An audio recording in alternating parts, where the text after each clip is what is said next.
Well, greetings, everyone. This is me, Nick Michalak, and the masterful Steve Frazier. Well, thank you, everybody. Thank you, Nick, and hello, yes, everybody. Yes, and we're covering something debatable as the Halloween franchise continually gets to a point. Halloween ends. This might be the last one, though. For a long, long time. It might actually be over. We don't know. God knows whatever, man. This reboots and continuities, God knows. They might remake something. Who the fuck cares? Where's the Busta Rhymes reboot? Who knows? Anyway, guys, so if you got your... We're actually doing this a little bit differently. We're watching it off of Peacock's because I didn't want to waste $20 on the fucking Blu-ray. So, guys, if you have your own disc copy of this, or if you got like a digital copy or whatnot off of Vudu, Prime, whatnot, we'll probably start from zero before the Universal logo. If you're watching on Peacock, it's complicated. So Peacock has a little 5-second Peacock ident at the beginning of that. We're starting slightly after that, so about 4 or 5 seconds into that. So if you want to get going, it's a little complicated. So bear with us, but hopefully we'll sync up regardless, guys. So yeah, basically the beginning of the Universal logo. Well, Universal logo will pop on 5 seconds after the start of the Peacock ident. So guys, if you have a disc copy, it's easier, but sorry for you for spending the money on that. Anyway, so you can get your subtitles turned on because they do have subtitles on the streaming version as well, guys. So we'll get synced up with that and our countdown and get going. So guys, in 3, 2, 1, play. You know, there are a good number of people that like this movie. It's fair bear. Fair you know, bet. I mean, some people are completists. They got to have it all. Right. You know, it's a free country and all that. I mean, I bought Kills on the fucking disc, then I got rid of the disc. So we're not here and there and everywhere. I just not felt like learn that lesson. Right. At least the thing was when I bought Kills, the thing had been out on disc for like 8 months. So it was like $12 or something. Dirt cheap, right? It was like $12. It's close to like $23, $24 after test. Like I don't think so. You don't want to put down like $50 for the trilogy, 4K trilogy. No, thank you. I just like it's a little. There are things I want to spend my money on right now. Yeah, like basically it's not anything. an overall indictment of the film, but it's like I'm not that crazy about it. Is that a permanent Blumhouse logo now? That's the brand new one they're doing. Because blanket across everything. They like put Michael Myers in it. Well, Myers is in it. I think something from like Sinister's in it, and a couple other little ones they've done. And it's like a little menagerie of things if you pick it up, like Easter egg shit. I like the other one better, but whatever. That's just me. You weren't crazy about either one, to be honest with you. But so we're picking up a year after the events of the previous two films. Okay, it happened in 2018. Now we're in 2019 for this opening segment. I was kind of confused on the timeline. So it would have been other things we'll be confused about. It would have been smart for them to maybe show us a little bit of how the other one ended, and then said like 1 year later recap, maybe like a newsreel footage type of deal, right. Just give you a little context. I don't know. And then said 1 year later or something, as opposed to just throwing a date at me. Yeah. I don't know what day it is right now, Sure. let alone when I'm watching movie franchises Some days I wake up, I don't know me. what month it is, man.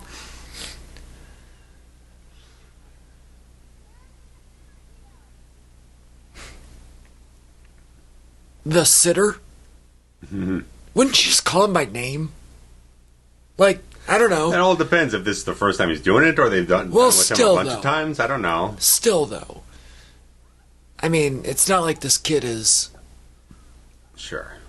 Well, he ends up being a snotty brat anyway. Well, sure, but I'm just saying, like... I feel like you just call him by his name. Sure, yeah.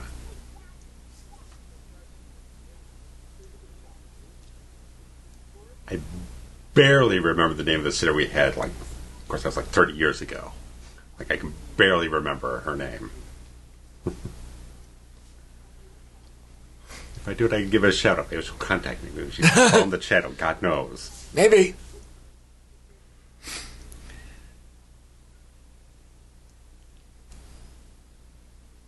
I like that, like 1920s flapper girl outfit she's got on there. Too bad the husband isn't a matching outfit. He's what, a cowboy, was it? I think he's like a train engineer or something weird. If you're a couple, you gotta match it up, A man. grifter, What are you doing? Hobo. I don't know what he is. He's just like if you're a couple, you gotta go with a matching couple costume. You gotta coordinate.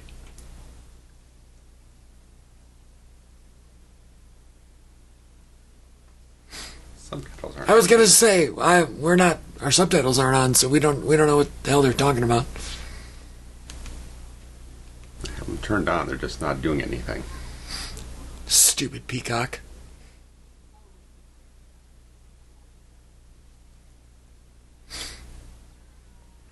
Well, that's unfortunate. Very unfortunate. I don't know why it's not working. The perils of streaming.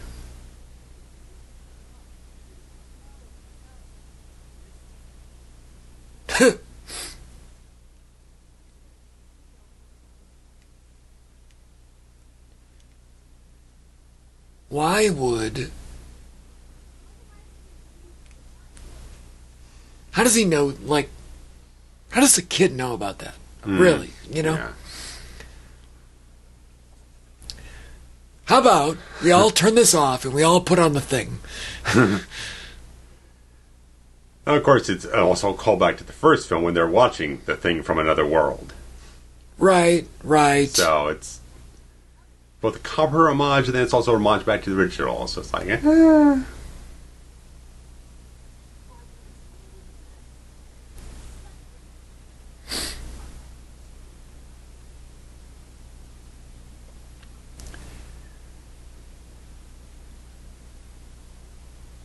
Without subtitles, it's hard for me to remember. This is the first time that he's watched this kid, right? I believe so. That's the impression I got. Chocolate milk? Ready Whip? We got a good party going here.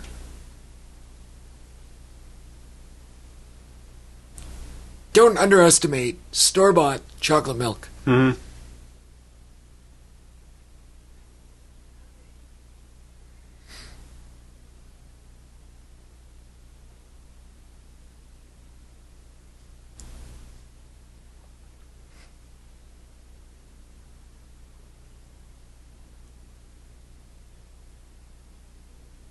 I don't know what would make a lamp do that. Flicker like that. Yeah, usually if I knock something over, it just breaks It's either- the filament or something. It's either on or it's off.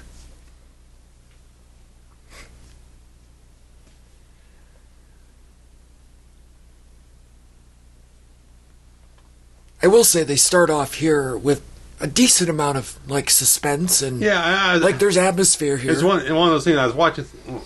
First time I was watching, it's like, yeah, there's a certain amount of tension here. It's like I'm wondering where it's going to go. Well, and I do think that any time you have like that thought of where's this going to go, that means they're doing a good job as a filmmaker. Yeah, like telling you a story, yeah. right? You know, because if we said, like, this is stupid, give me my money back, or I want to leave, or whatever, right, that's a good sign that it's not a good movie. Yeah.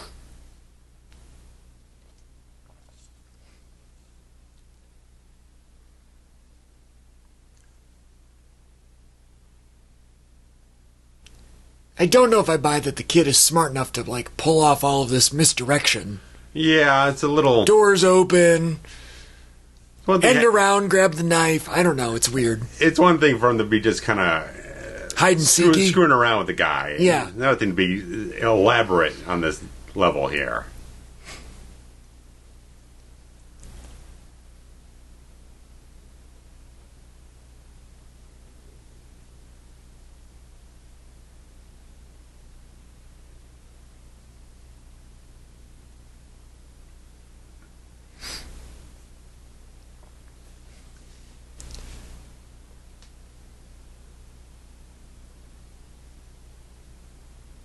Kid's got home field advantage too. This guy, if this guy's never been there, he doesn't know where he's going. Yeah.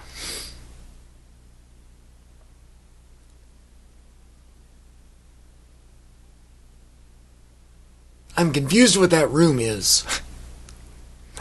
Like the attic? Yeah. At the top of the stairwell? That's a little unusual.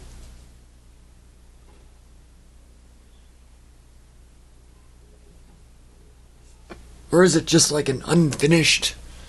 Yeah, I don't know.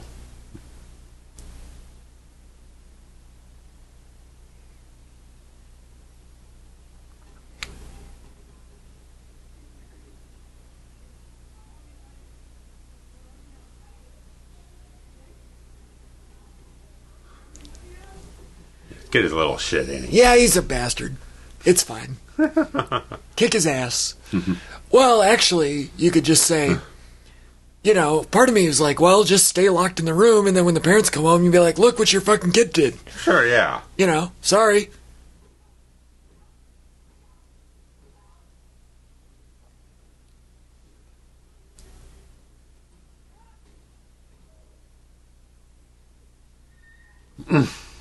Whoa.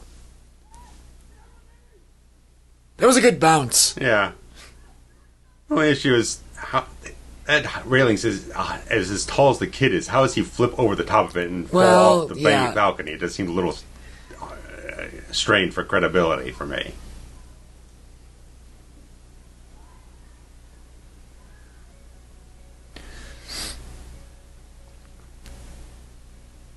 I will say I was kind of mad that the credits rolled right here. Sure. And I'm like, wait a minute. What does that have to do with anything? What's the Michael Laurie hook on that? Right. Nothing. Yeah. Where is, how, why do I care about any of this? Right. Where?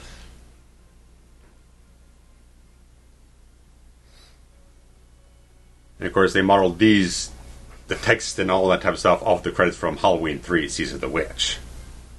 Oh, really? So they're just doing stuff, grabbing stuff randomly for no thematic purpose to just homage it. Really? I didn't notice that. Yeah, well, because when I was watching it first time, it's like I didn't pick up on it, but it just felt weird because they're always the kind of yellowy orange font or whatnot. And it felt very strange that they're using a blue font and it's a bit different than the other Halloween font, and I don't know. I mean, now that you say it, Yeah. I see it. Yeah. But I would have never picked it Right, up. because it's not the weird, like, video scan line thing. Right.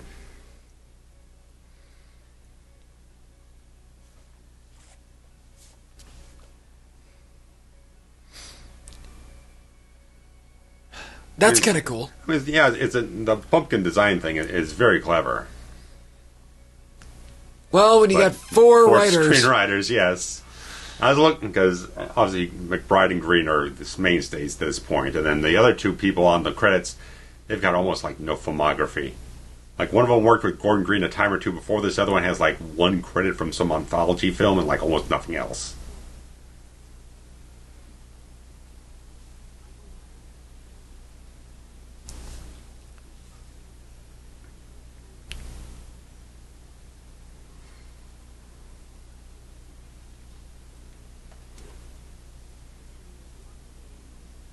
I wish we had the subtitles. Yeah, it's like I don't want to start fiddling with the settings.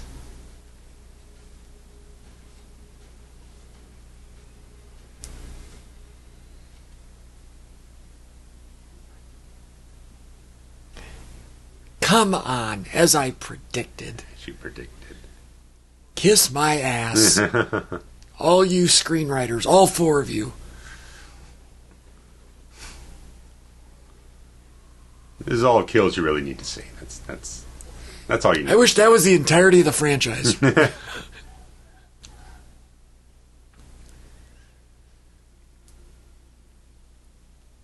I'm still mad that he got his burned mask that's like not stuck to his face. Right. I mean, there's so many bizarre things to get into. Just like, okay, so the entirety of Kills is based on the fact that Michael wants to get back to his home to just kind of reclaim it, but then in this film, he's in a fucking sewer somewhere. So what happened to his entire driving purpose in the last film? He just went home, then he just crawled into a sewer grate? I mean, if I was reading back between your comments, my comments, right after we watched the whole thing in October, I was like, you could, aside from killing of Judy Greer's character, Laurie's daughter, you could pretty much erase kills from this whole thing and just go right from 18 up to this one. Right. Because it really didn't make any sense. It doesn't have almost zero bearing on anything that's going on here. I like that big spider. Hmm? I like the Journey t-shirt. Yeah.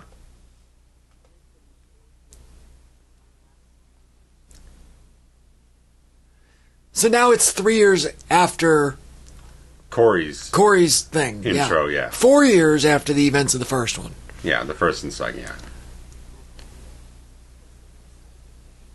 And this Lori is like Benjamin Buttoning here. She's It's like a memoir. she's now the most normal after being the most psychotic. The reverse of trauma. The reversal of trauma. It's like, okay, after 30 fucking townsfolk have been murdered and my own daughter's been killed by the bane of my existence. Oh, now I'm all well adjusted. Right. I'm all okay now.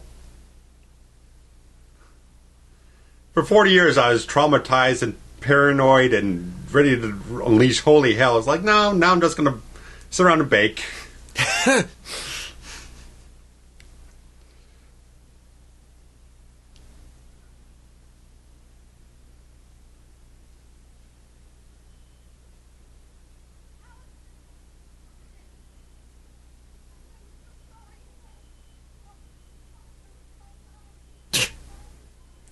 I was too busy writing.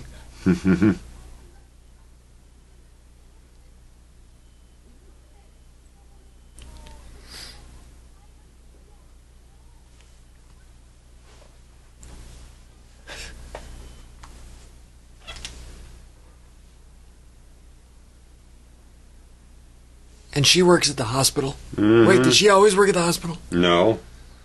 She was a high school kid before. That's right. Now she's a working woman. Got it.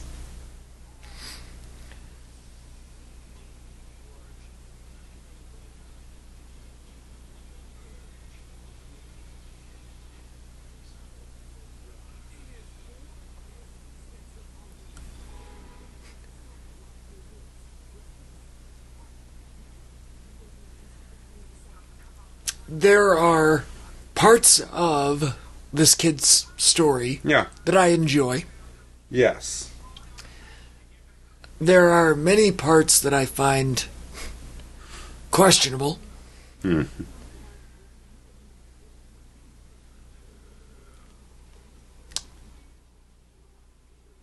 Oh yeah, we gotta set up the auto wrecker there. Mm-hmm.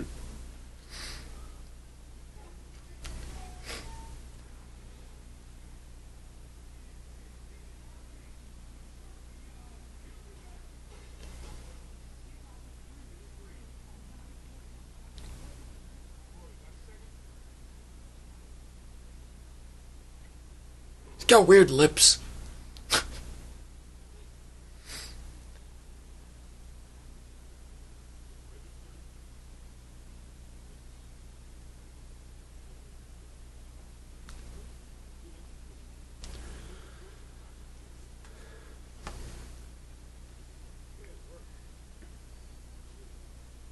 You ever been on a motorcycle at all? No. I had a dream recently that I was on one. It's peculiar. I've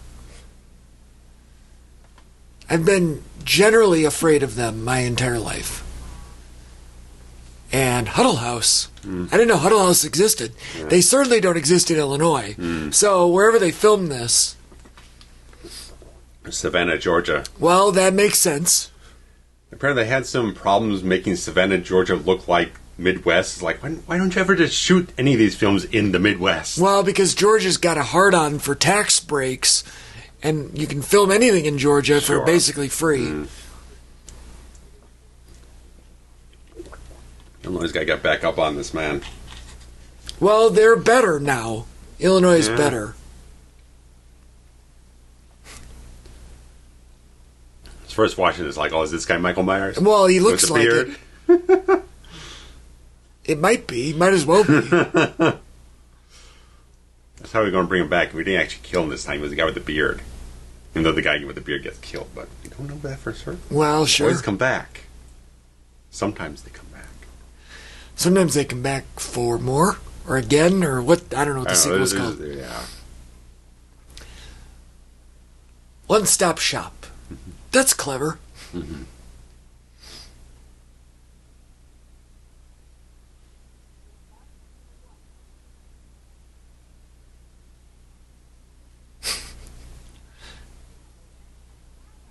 Never in my life have I been in a convenience store and had somebody accost me for not making a purchase immediately.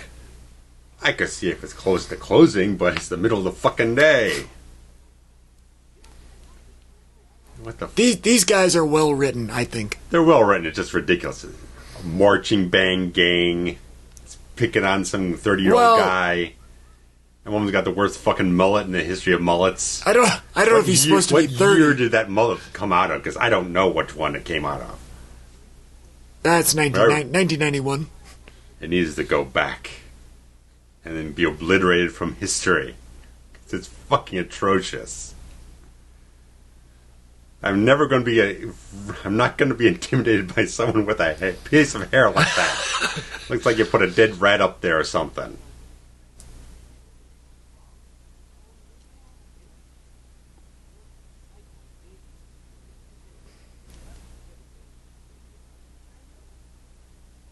Look at her. She's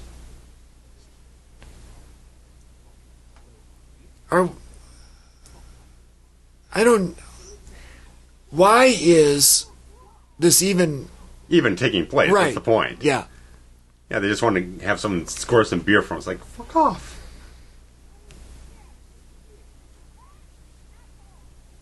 Yeah, look at her mop top. Like, what the hell is going on with that hair? Bunch of schlubby fuckers. She's also got a big lion's mane, doesn't she? Yeah, it's all schlubby. That's like Hicksville, USA, right here. Yeah. Ow. That would hurt like a son of a bitch. Yeah.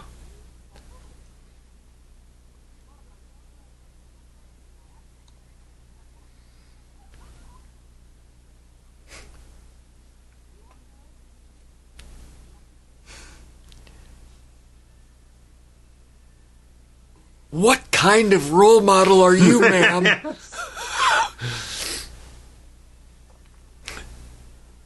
That feels more Jamie Lee Curtis than Laurie Strode. I feel yes, like it does. She feels like she would cut up on someone.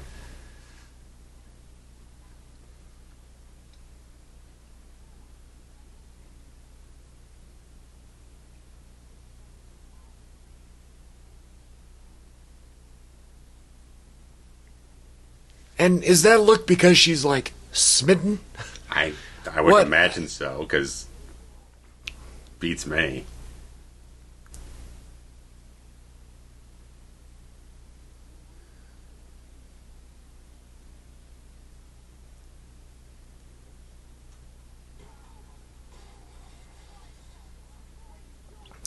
That would be me.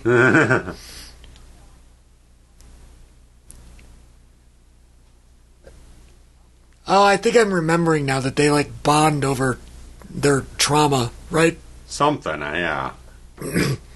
Like, I watched the first show half me yours of this again the other night. I still don't remember. You show me yours, I'll show you mine kind of situation. Like, both the victims of something along the lines. It's more the, I think it's more the fact that she just, at least what she says later on is that she sees past what everyone else kind of looks at him at the surface as. Right. Well, also because she wants the same for herself. Right. She wants to get past all this crap.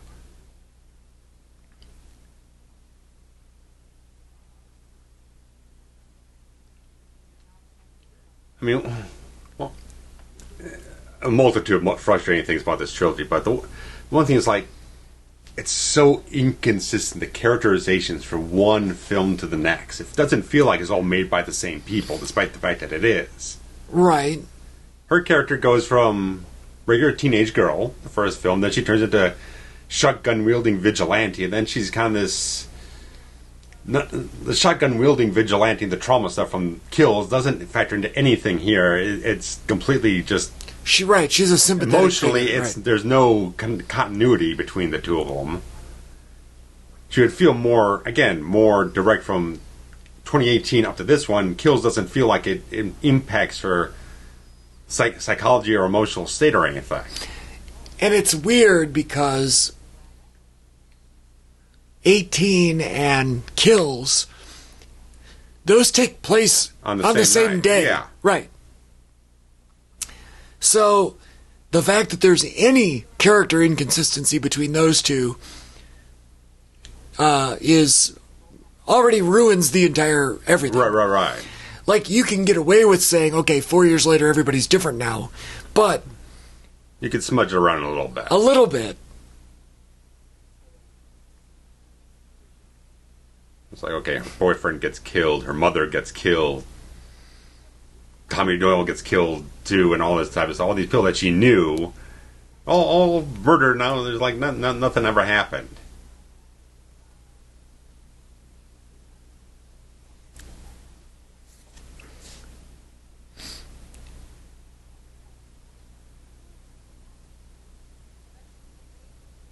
And that's the other one, right, Lindsay? Yeah.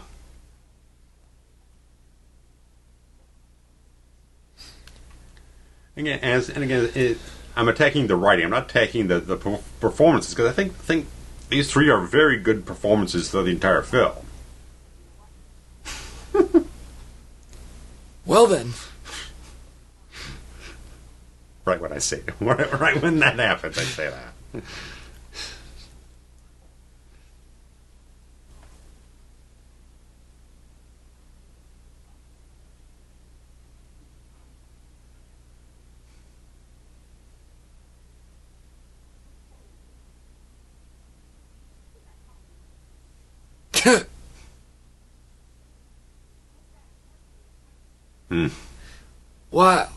What does it matter? Well, they're setting her up as the overbearing mother thing. Well, that's not the way to do it. Right. Trying to show this, like, he's kind of oppressed by his mother, and then I don't know if it's his real dad or if it's like I whatever. assume stepdad. But I'm assuming it. It feels a little bit differently.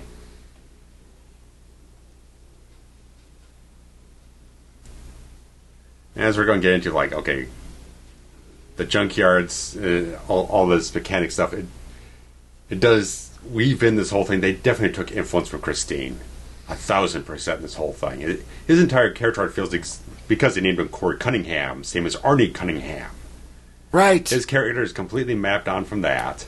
You can feel it's like later on when Michael finally gets into the story of a Halloween film here, halfway through. Yeah, the midpoint of this movie is when the Halloween movie Michael begins. Myers is essentially Christine to a certain degree. They kind of stand in, and then that's kind of influencing him in the same way Arnie got influenced by Christine in that film. I never put that together, but that's a wonderful observation. When I was watching it the first time, I don't know if it was halfway through, but I was intrigued by the tone they're going for, even though it's clearly not a horror movie. It's much more of a psychological drama. I can't put my finger on exactly what it is, and eventually I caught on. This feels almost exactly like Christine. It's very much character based. It's a lot more psychological in the way it's going about things. It's kind of much more of a character study type of thing. It started feeling much more that those character beats and that type of thing kind of transplanted onto this scenario.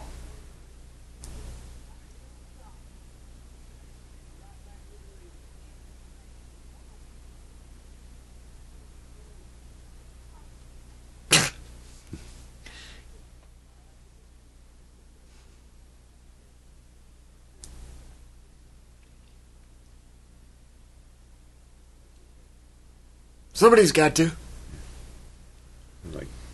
That's perfect. She did that in the original '78 film. The twirling her hair when we're talking about Ben Tramer and stuff like that. Yep. It's like it's the first thing they've gotten right. It's the first scene in this entire trilogy where they finally nailed something that feels like a direct continuation from that original version.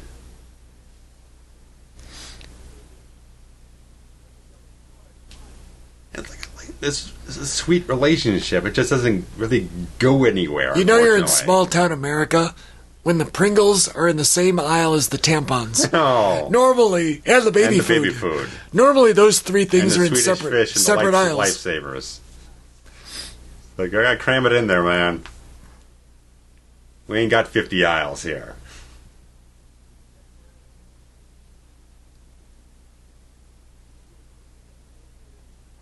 You still have to pay all these brands. I mean, it's out of focus, but come on. Well, I have a feeling. Pepsi. I see Oreos. I see everything. It's like 30 companies you got to pay here. I don't know if you have to. Well, I don't assume you don't have to pay them because they're happy with the free advertising. Sure, sometimes they just want we want something from it. A little exposure. I feel like is sure.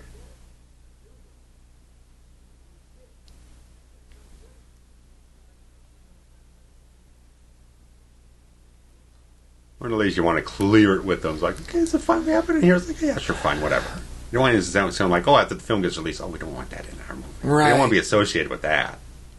I'm sure that this is just a real. And change shit. I'm sure this is a real grocery store. Oh yeah, straight.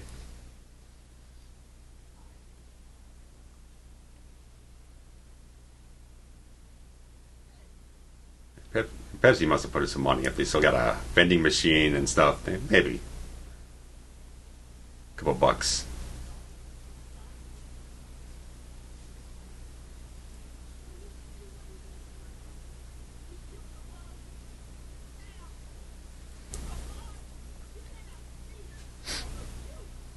It's her fault? This scene never made any sense.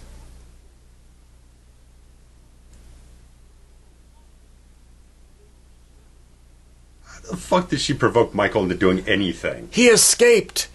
He escaped. He was already on a fucking murder spree hours before he even caught sight of Laurie. By then, he got trapped in the fucking basement, close to being burned alive. Did that old bitch even live in this town 30, 40 years ago when this all went down originally? Nobody knows. Yeah, see, it just felt very... They probably realized, oh, there's not a lot of stuff here that seems like it has an impact from kills. Let's just throw a random character that we didn't explicitly show that they died. Just throw it in there.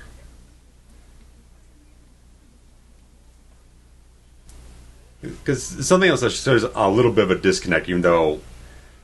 Because we watched the theatrical of the last one, but apparently on the extended version, it has a slightly altered, at least extended ending where Laurie grabs a knife, storms out of the hospital, ready to go into a face-to-face, full-on confrontation with Michael at the end of the film.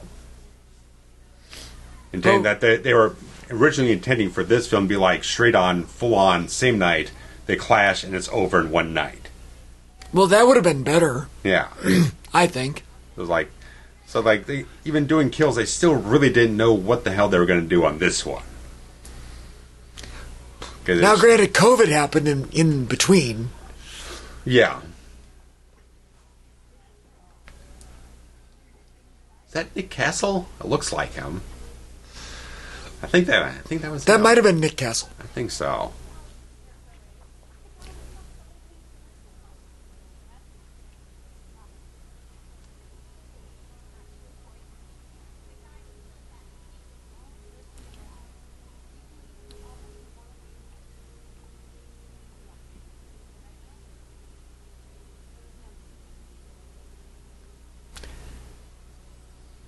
Now, I'm confused. Sure. Why the narrative is that he killed a kid. Clearly, the facts of the case would have come out at the time, and it would have been ruled an accident. Yeah. Therefore, he didn't kill anybody. No. So, that's a false premise. Right. The movie's based on a false premise. Right. Forensics would have cleared the entire thing. They wouldn't even... I would even doubt they'd even charge him before they got the forensics compiled together. Right. Clearly... They would have seen all evidence of him trying to kick the door down, seeing that the thing was still locked, so he was locked in there. It corroborates the entire story. The kid accidentally gets knocked over the side, which I said was still a little questionable because of the height of the railings and everything. But in terms of what they're telling us on a script-based story, forensics would have hashed it all out. It would have been tragic. But I'm a little forced, hard to believe that the entire town would consider him a murderer. I would see a couple people trying to blame him to a certain degree. Sure. Marking him to a certain degree, but not like the entire town thinks he's a pariah. Especially 3 years later. Right.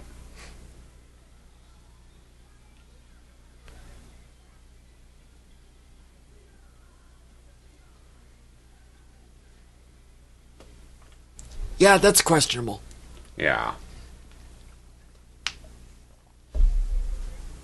I would have seen it more maybe if something happened when he was carrying the knife around and had his fingerprints on it, and then the kid got inadvertently tripped over and got cut with it or something. So it has a little bit more of a dicey edge to it. So here again, Right.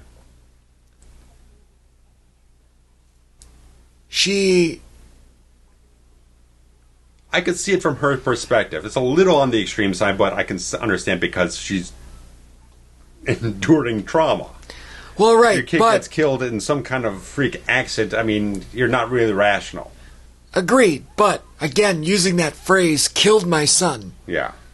that's a false premise. If you phrase more like you're responsible for it or something, that it's... You killed my son feels more... You're accusing him of some premeditated intent. It is a little... With 4 people working on the script, you think they could kind of... I don't even know if massage the thing and just find the right pinpoint of the thing to nail it. I just... Like I was getting at, like the circumstances of the accident don't fit exactly what they're trying to tell with the story.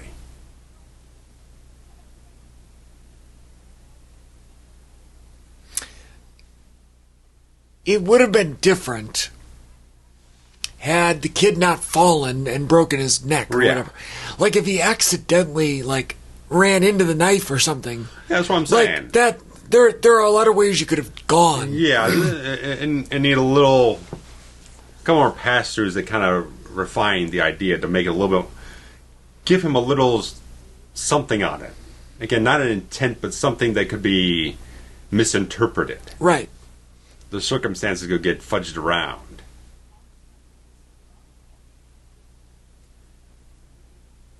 With Will Patton's character a little while ago, like he's got sympathy for the kid. I think it comes back around later on with him too. It's like he understands because I mean he's probably not on the force anymore since he got killed the last time. But he's got that cop perspective to see what the facts are and the evidence and all that type of stuff and break it down so much.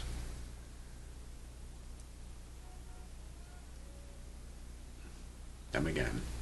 I kept trying to figure out what the hell the deal is with this. The billboard? The missing kid billboard. It's like, I don't think it comes back up in the film. It feels like a weird Easter egg that doesn't really feel like it flows into anything. Maybe. It was distracting to me. Maybe it just happens to be the billboard that was up possibly where they were filming it. It's just weird because it's just like missing kid Megan from last October. It feels like it's supposed to tie in with something else Michael would have done the previous year. Like, oh, I see. Maybe if you had a story like maybe Michael's not out there as much, but he's more like kind of shifting through the shadows. Like every October, or whatnot, he's still coming out and kind of snatching people, but no one's really knowing what's happening. It's weird. Because I know earlier, because when the lecherous cop pulled over Allison, they had the big billboard for the disc jockey and whatnot. Right. Apparently they changed that because originally they had a billboard that said something about Rabbit Red from the original film. About that lounge bar and whatnot that was on the matchbook. Right. Well, they digitally changed it because it just feel like it didn't hit off as well. So they... Not so much that the Easter egg didn't hit off well, but they felt like the radio DJ angle of the film that comes up later on didn't hit as strongly, so they added something more blatant into it. So they could have changed it if they wanted to. It just feels more like an intent to have something there that doesn't feel like it connects to anything.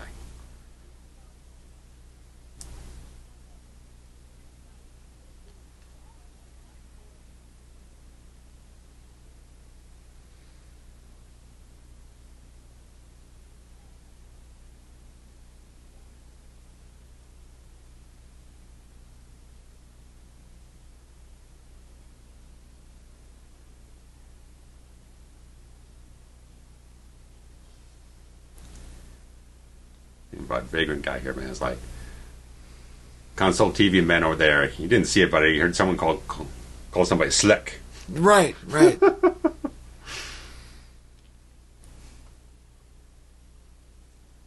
Now that just looks stupid.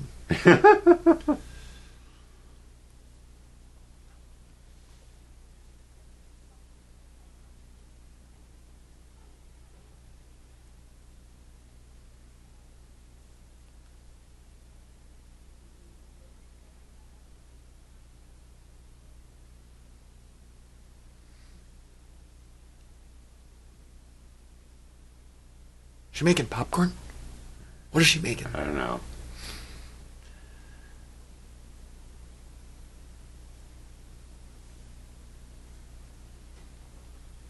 No. Oh, rats.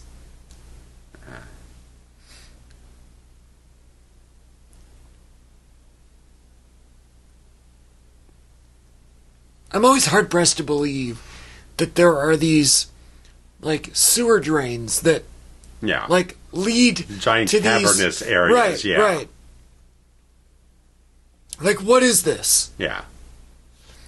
An underground what was the purpose cathedral. of constructing it like this? What are you doing? Nothing's draining anywhere.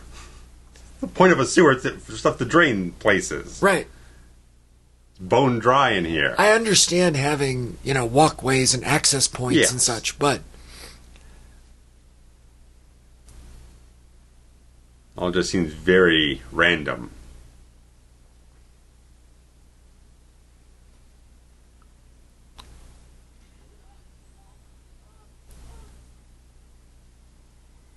so it's been 3 years 4 years since Michael was last out.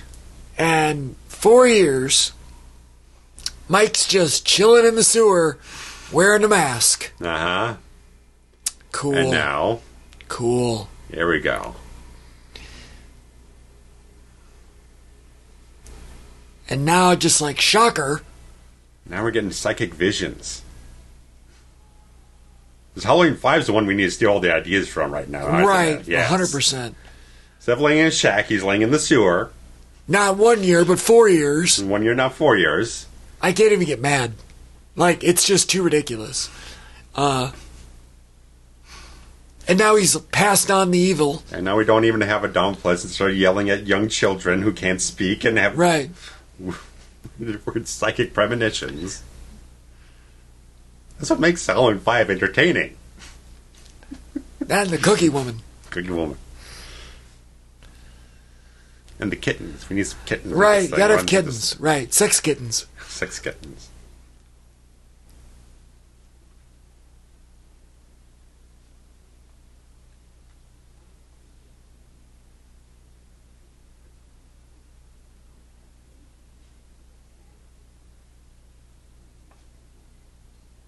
I'd buy that.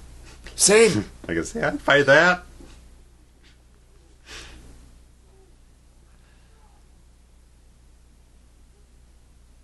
I'd almost buy that as a more interesting thing. Michael just kind of loses his beans and whatnot, and he's just a vagrant on the fucking overpass. The number one thing that I enjoyed about Rob Zombie's Halloween 2... Okay. Which is very few things from There what you've said. zero, almost zero. There's literally only a couple things. One of them is that, the time has gone by and Michael's just, like, out and he's got a giant beard Okay. and, like he's... Ramshackle. Right, it makes sense that he's, he's not living in, Right. in a He's home. smaller. Right. So... It's very, he's rustic. He's, Yeah. it's natural. Sure, yes. It's understandable. And I really enjoyed that aspect. Because in all these other Halloween films, when Michael disappears for a couple years, someone's still giving a shave, giving a No, haircut. yeah, he just all looks that kind of exactly the stuff. same. He's just fine, no? Someone's feeding him healthy. Making him meals. Right.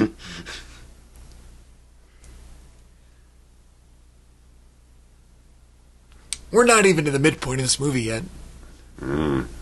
No, not yet. It's a little while away. Well, I mean, we're only 45 minutes deep. It's about and film's an hour 50, so we're gonna have 10 minutes before the halfway point.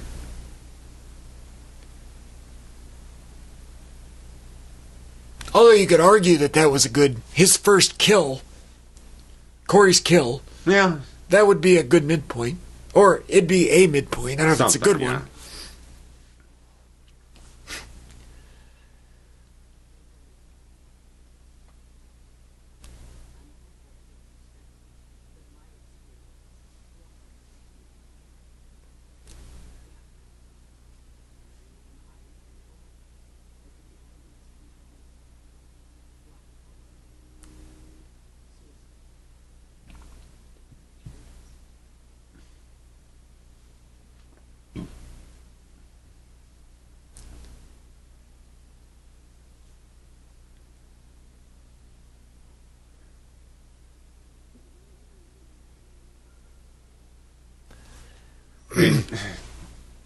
Now it gets weird. It gets weird at this point, yeah. I mean... I'm not even mad about him kind of becoming a killer. I don't like the fact that it was, like, passed on to him. However, I don't mind the idea that he emulates Michael. Because... The conflict going into this is the fact that if you took Corey's story and just divorced it completely, it's just not even a Halloween film. It's just a different film all on its own with this character, the same character arc on the basic level. It's a fine piece of like psychological drama. But you attach it onto a film that's supposed to be the concluding chapter of the Laurie and Michael Myers storyline, and has almost nothing at all to deal with that conflict, that relationship. We spent 2 films driving into you. That is the most crucial part of either one of these characters' existences. The whole point of this trilogy is to end the saga that started at 40 years ago. Right. Not to develop a new story. Right. A lot of people are saying, like, maybe this would have been fine if it was like the first or second one where they could kind of tie it in and flow something out of it. I don't even know where. Personally, I just don't know where this could sit better within the entire landscape. Because again, it's just you can completely write it where it has nothing to do with Michael Myers. Michael Myers does not have to appear in this movie at all. No, he doesn't. For not to have his story go where it needs to go. Because it's all really well acted. I think it's just on the levels of divorcing it from a story that doesn't work in the context of the franchise it's in. I think it's directed well. It's really well shot. It just, the relevancy to the franchise is just completely absent.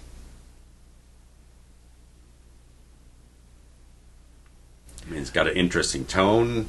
It doesn't have a lot of horror. There's like no horror in this thing. Let's talk about this scene for a minute. Sure. A, she looked surprised when she walked in like she didn't know where they were. B, Sure. Why is there still blood on the floor? Right. It's been 4 years. 3 years. Excuse me, 3 years. C, just because a crime happened here does not mean the house cannot be resold to somebody else. It's got to be in the hands of some realtor, and like they're just letting it turn into a cobweb, dust-filled freaking relic. No.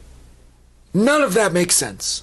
Zero. Because in this franchise, the Myers house got resold to other people, and it was refurbished and all that type of stuff, and renovated, and people lived in it.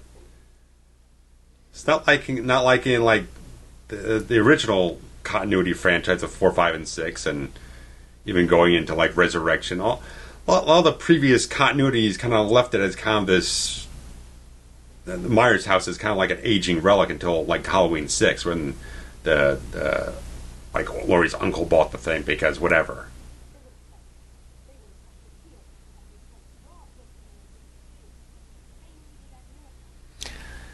That is the most ridiculous that premise. Doesn't make any. My thing is, I can take a little more words to explain it, but I understand the idea that they're trying to go for, but it doesn't. They haven't built up. It's one of the comments I made at the time. It feels like something akin to like Stephen King when you do something like it, like we've discussed recently. Pennywise has this sort of like aura over Derry or whatnot, and it kind of influences a seeding of evil and stuff like that through the townsfolk and all this type of stuff. At least from the novel itself, that's the idea of it. Like that feels like they're kind of like trying to make that for Michael here, but it doesn't work because they haven't really made Michael supernatural. Even they kind of dodge around it here and there. It's like it's not. You haven't done the groundwork to make that feel like it means anything. Not in this timeline. No. Also, again, Corey's trauma, his accident, does not warrant those types of comments. No. He cannot be the boogeyman of a town. Right. Simply because he was present at an accident. Yeah. Right. It's Think about the town that you live in, whoever's listening to this. Are you aware of an accident? At any point. Is that person a boogeyman in your town? Right. No. Right. Now, has there been mass murder in your town? Maybe. Now that person could be a boogeyman. Right. Fine. Right. This guy was involved with one unfortunate, tragic accident that really it was just a freak occurrence. He's not going around acting like a psychopath or anything like that, or trying to haunt the town or anything else like that. Just they're trying to feed more ambiance and more consequence into the actions of everyone than what really seems realistic or logical or anything like that.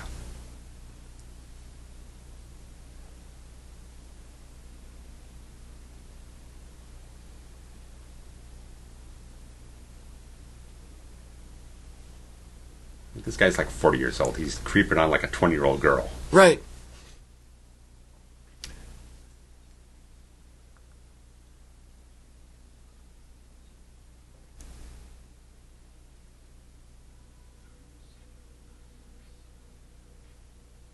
And now we're looking at his eyes that are black.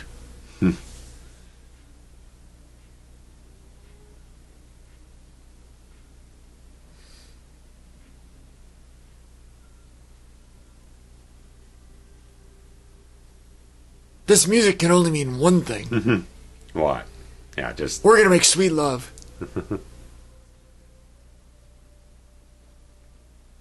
Not me and you, but the two people. Yeah.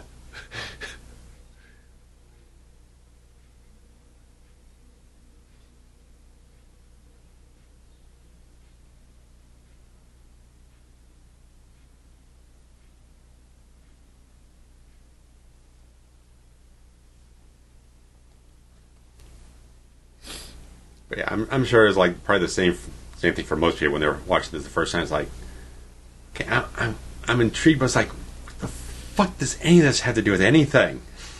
That was my main reaction. It's Right.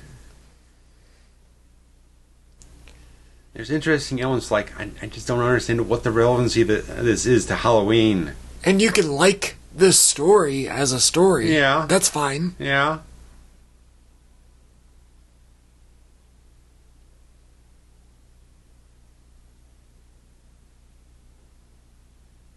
I mean, I can more easily grasp onto this one having more of a cult following than Kills.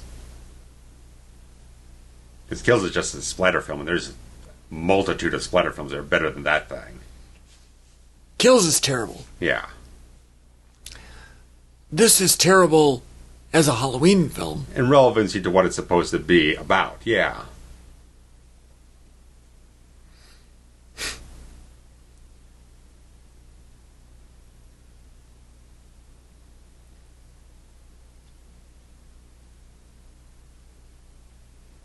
Oh, I know what's yeah, happening. we're coming. Yeah.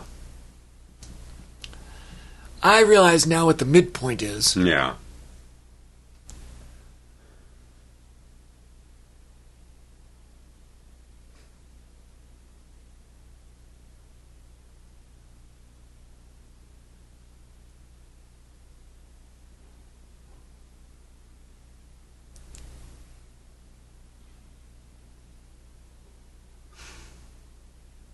It's going to be Sackhead Jason now. Well...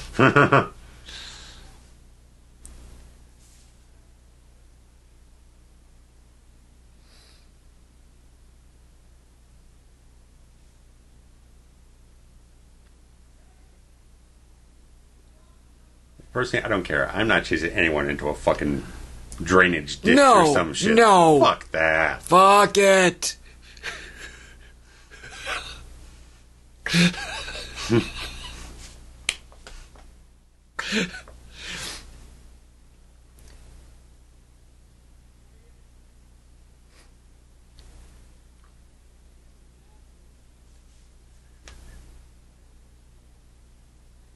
Got kind of a Marty McFly jacket in there, doesn't he?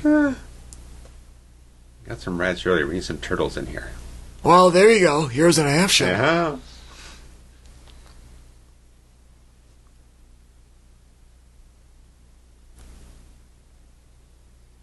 I can see Michael there. Why can't you? Right. Everybody can see him. There. What?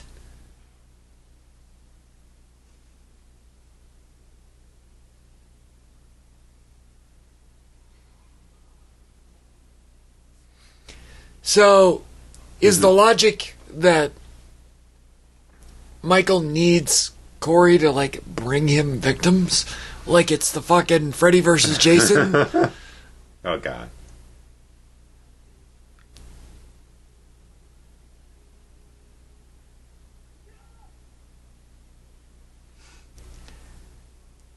And now he's this, like, weathered old man who's just gonna listen to the kid? Like, this is so weird. Yeah, it's... And that's the same old knife he stuck in a rock? I mean, it's bizarre when Michael Myers feels like the most out-of-place thing in the movie.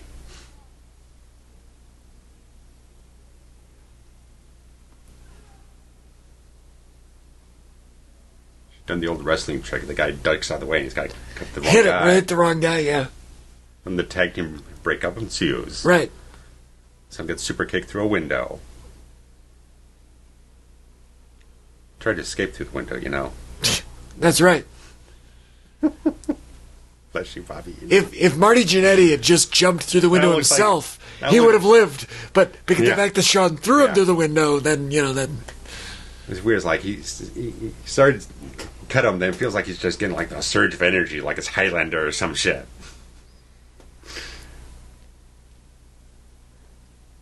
The children give me the power. God the souls damn of it. the children. You're all my children now.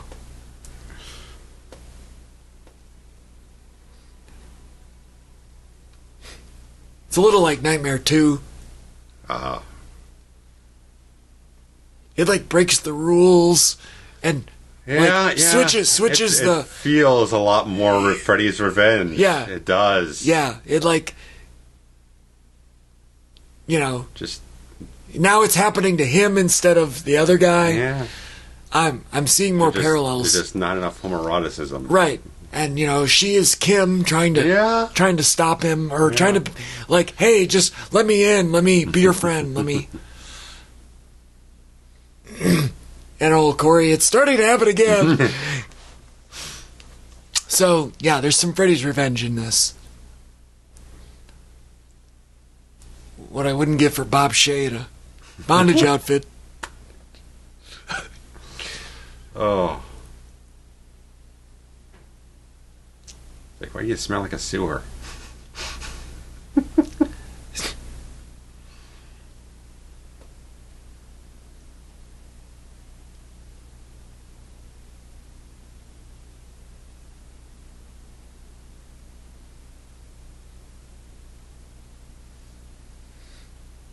Uh-oh. Uh-oh. Grandma knows what's going on. And apparently, so does he. Uh-huh.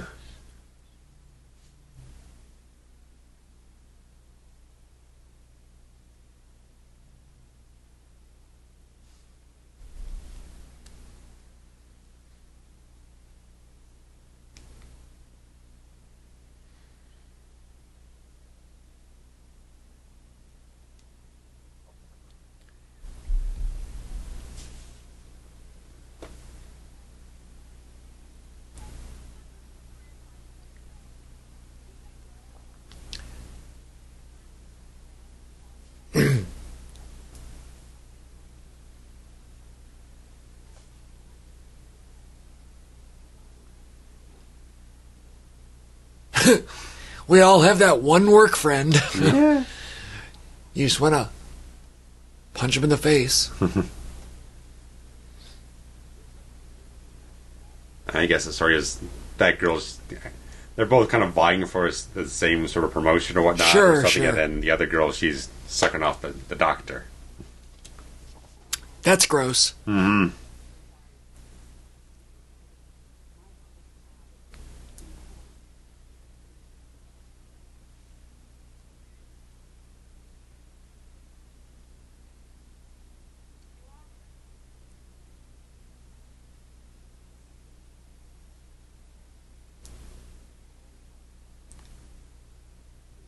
That's the dad from the opening.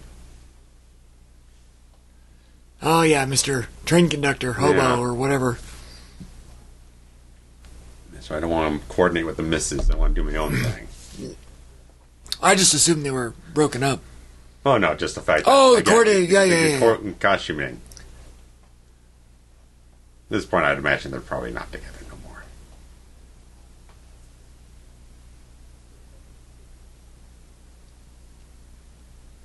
Budweiser paid for something there, man. That Now- label's right in the middle of the frame. Pepsi, Budweiser. You get caffeinated, then you get drunk. I'm kind of thrown off, put out by the line, there's somebody I want you to meet. Because if, A, it's a small town that they are ramming down our throat that everybody knows everybody. Right. And then the fact that this case is so widely popular that everyone bullies the kid. Yeah. Why wouldn't every single person also know the parents? Right. The other side of the equation. Right.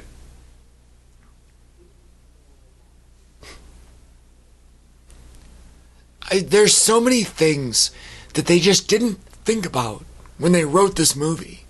Well, Details. Well, again, it's similar to our freaking commentaries. Like when you're doing the first one, you don't really plan on what the hell you're doing with the next one. So when you get to the next one, you're doing things that are so completely out of touch for what you did before. It doesn't make any sense. And then once you get into the actual film, nothing connects up, and that doesn't. It's the fact that all three of these films just don't feel like they're thoroughly well developed screenplays. And they really don't feel like they connect each other. Like they're not a trilogy. 1 to 2 to 3 just doesn't.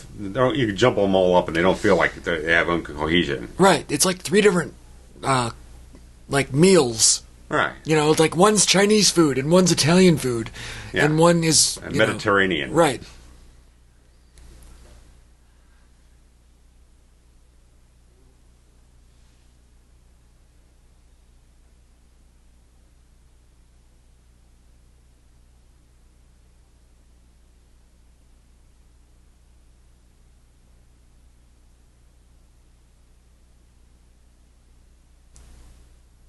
Like these two characters feel like real, like cheap slasher film characters. In a film that's really not going for that.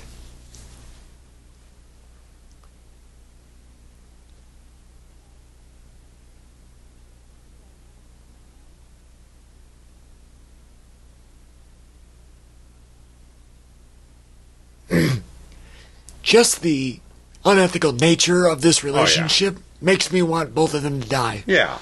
I just think it's like there's not a lot of kills in this film. The few people you are building up to kills, you don't like any of them.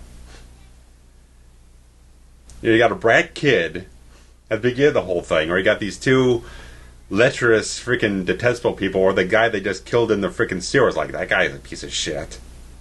Right, or the homeless guy that Right. you don't care about. Right. And then these two.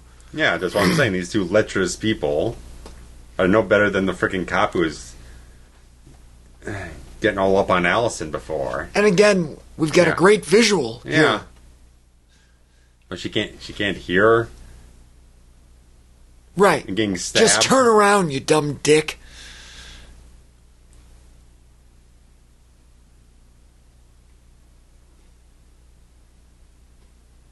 And now we're swerved because it's not Michael. Yeah.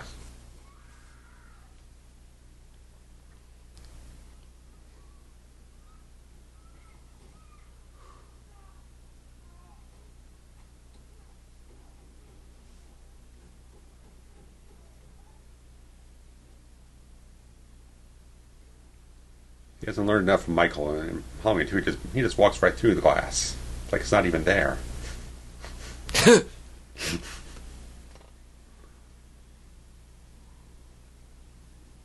Oh, wait, he brought a friend. Yeah. Which makes 0 sense. Hey, Mike, you want to go do a double, tag team? Come with me. Then again, Mike just follows people around. Even though he hasn't killed anybody in 4 years. Right. He's just been hanging in the sewer until this kid comes along. Mm-hmm. Remind me where the logic is in any of this. I have no idea. Oh, let me guess. Because we're going to stick her to the wall and he's going to tilt his head. Because they have a ridiculous psychic connection now for no reason whatsoever.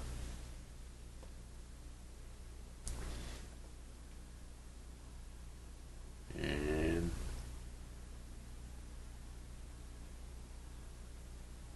there it is. So dumb. Good blood, though. Yeah.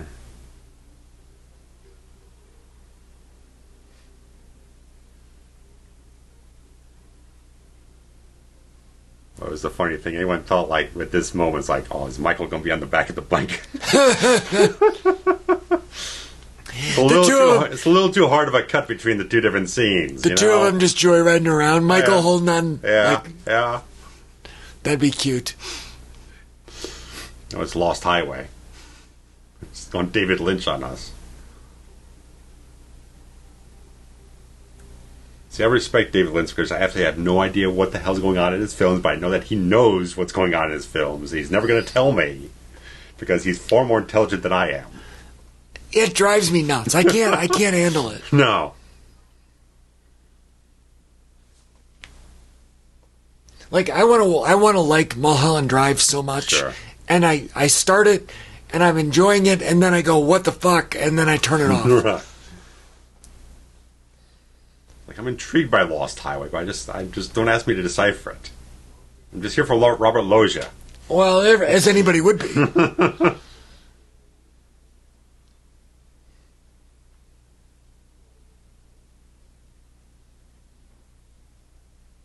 That would hurt. That would hurt like a son of a bitch.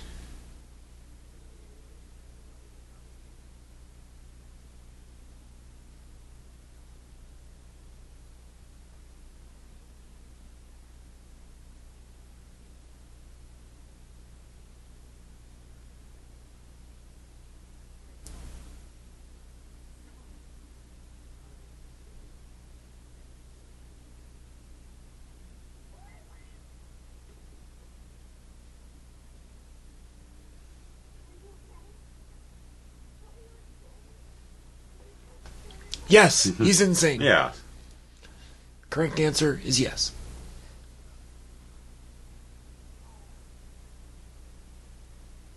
No, he does the sit-up. The sit-up. Oh, Stop come on. it.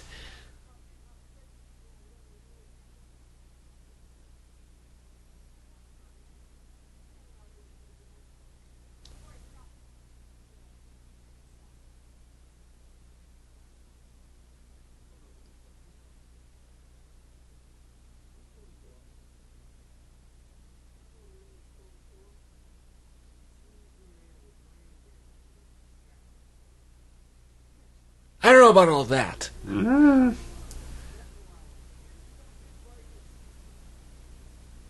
And again, they're making him not likable. Yeah, I was like, I don't know what you were trying to do with this DJ character, but for even this moment, when you hear him on the fucking radio, it's like, it's obnoxious as fuck. I felt like he was also partially aping off the freaking shock jock from Halloween 6. Right. Barry Sims. I mean, like, I don't know, it's all a bunch of stuff. It's just another conglomeration of ideas they pulled out of different movies here and there and slapped them together again. Why is she doing this? Why is she driving around following them? Because she said earlier when she saw Corey again, she had Michael's The eyes. evil, right, yeah, fine. Yeah. And she's protecting her granddaughter, whatever.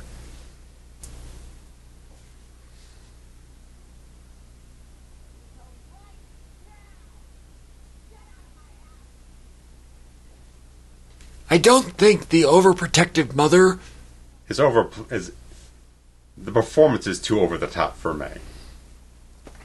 Well, it's wrong though. Like, well, again, remember Christine, the mother was also overbearing. Yeah, that's yelling true. at Arnie for buying the car and all this other stuff. It's like, again, it just feels like they're taking cues from other things. And that is true. Transplanting him again. You don't board up a house where a kid died. The blood's still not on the floor. God damn it.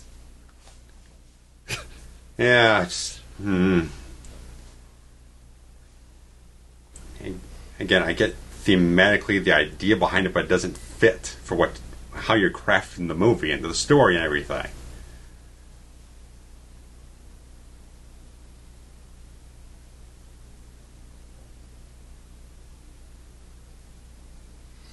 And then she breaks in.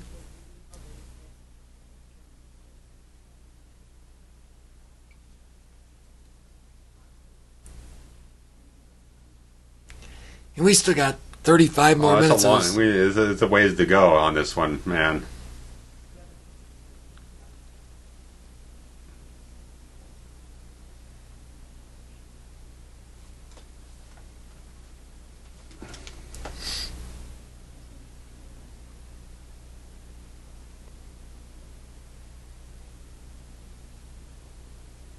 There was talk about this being kind of a overture to COVID. Yeah, the infection and spreading the evil. Yeah, right. And because when I mentioned in the Kills commentary, I thought it was gonna be as in COVID's actually a part of the story or something like that. This is more digestible than trying to do that, but it's still a little too on the nose type of idea. Right, it is. It's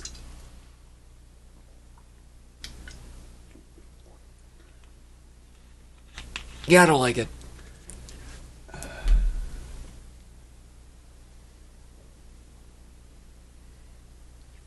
mean, it really again comes down to okay, they just got these smattering of ideas that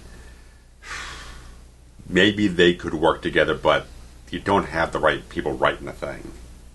You need a much more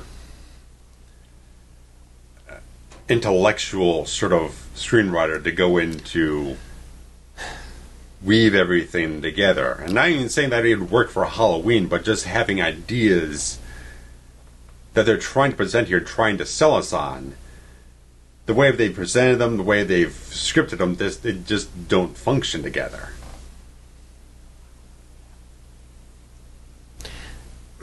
You know, they got John Carpenter to come on board and do scores for all three of these. At any point do they say, hey, Johnny, read through this and just give me your thoughts? Apparently they did, but it's like, Carpenter doesn't give a shit. He doesn't give a shit. No. As long as he's getting a paycheck, he don't give a fuck, man. He'll sign off on it. It's like, okay, yeah, we'll release it because then we're going to get a big paycheck off of it. I'm going to get royalties off the whole thing. But why wouldn't he have any interest in making it good? I don't know, man. You know what I mean? I can't tell you the man's mindset. I mean, he's pretty blunt about things most times. He really doesn't sugarcoat things or trying to bullshit people, but I don't know. By the way, as we record this, today is John Carpenter's birthday. Okay. So, But the odd thing is, I kept reading the whole thing. It's like, okay, they had the picture locked, but then they had a big meeting with Carpenter, a whole bunch of producers, all the type of stuff to kind of like committee things out and want to still do more things that change the film after they already finished the whole thing. That was like February or January before the film's release. No one's ever really said exactly what they were doing about it. So it's a weird type of thing. It's like, I don't know. It's all just very strange. Strange, like Michael's just standing in the sewer with a mask and a jumpsuit on? Yeah.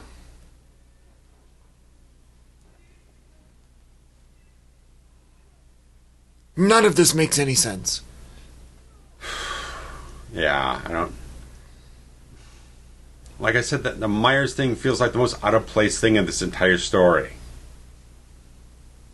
Feels like they included Myers just because they had to. Which begs the question, why didn't you just make a film that just had nothing to do with the Halloween franchise whatsoever and just made it its own movie? And figure something out else for Myers to do with the final chapter. I kind of like the idea that he's been unmasked, though. I mean,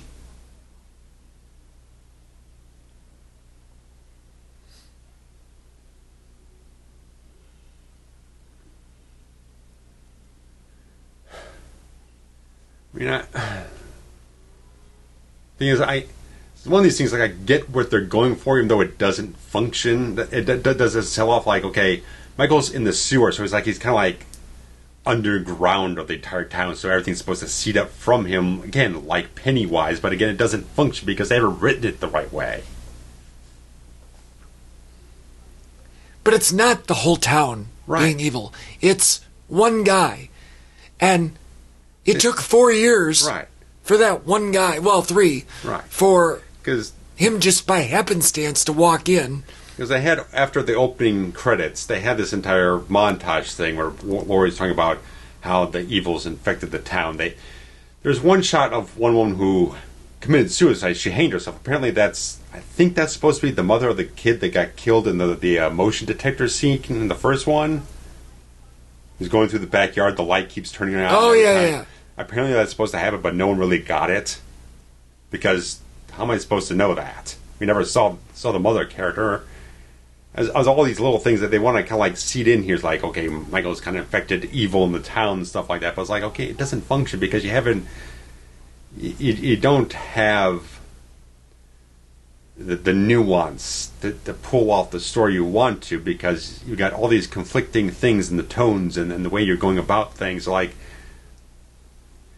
it's all disparate ideas that don't tie together because they don't have the skill to make it work, because they're not really focused on it. I feel like they just present the idea. That's all the work they need to put into it.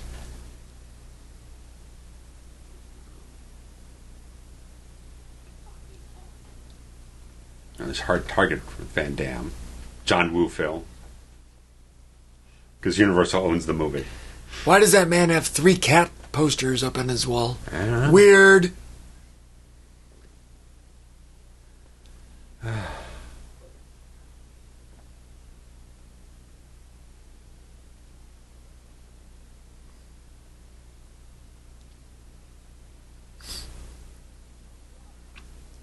This gang's nowhere as good as the ones in Christine. No. The Kip Winger looking dude. Nah. It's kind of a Kip Winger haircut there on the girl. Oh wait, there's 2 girls. Enough. I forgot there's 2 girls. The one with the lion mane. It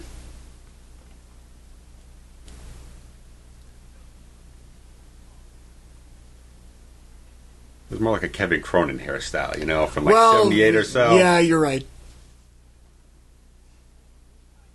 Riding a storm out here. Yeah.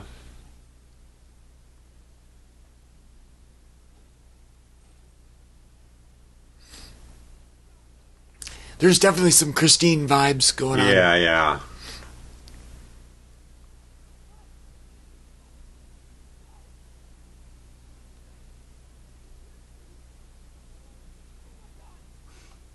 Took care of that one quick. That dude got killed for having bad mullet. Oh,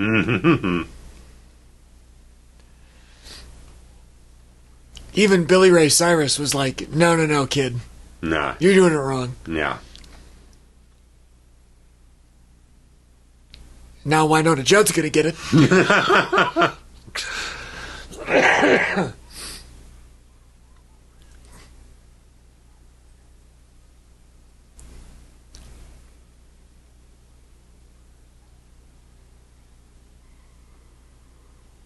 Oh. That's good. And he doesn't hear it because he's got headphones on. Must be noise canceling. Sure. No name brand on those headphones. No one paid for those.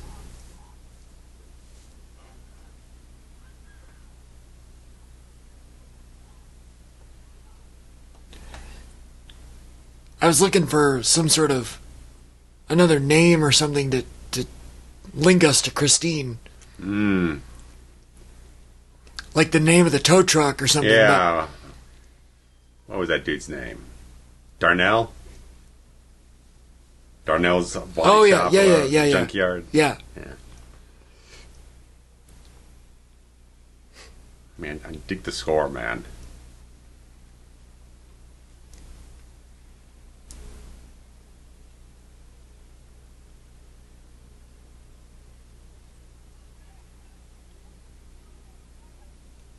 I think she'd be a little less intact than that. Yeah. Now, here's something that I don't like, is that he went and put the mask on. Yeah. I like that he kills the wrong guy. Yeah. I like that a lot. Cinematography here is really good, too. Oh, yeah. So, all three of them were shot by the same guy.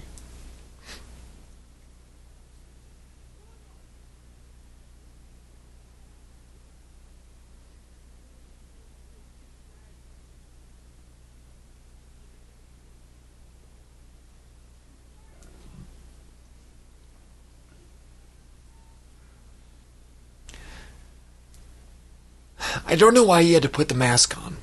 Right. Because, again, in this trilogy, they seem to think that the mask has some sort of power. Yeah.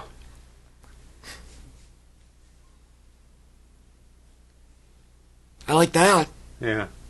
Someone uploaded all the deleted scenes to YouTube, so I watched them. Like, apparently that kill was extended in the deleted scenes. Ah, it got beaklered right out of the movie. Yeah, a little bit. It was just... They lingered on the gore a little bit more. The weird menagerie of items on her mantle. Like ships and dolls. A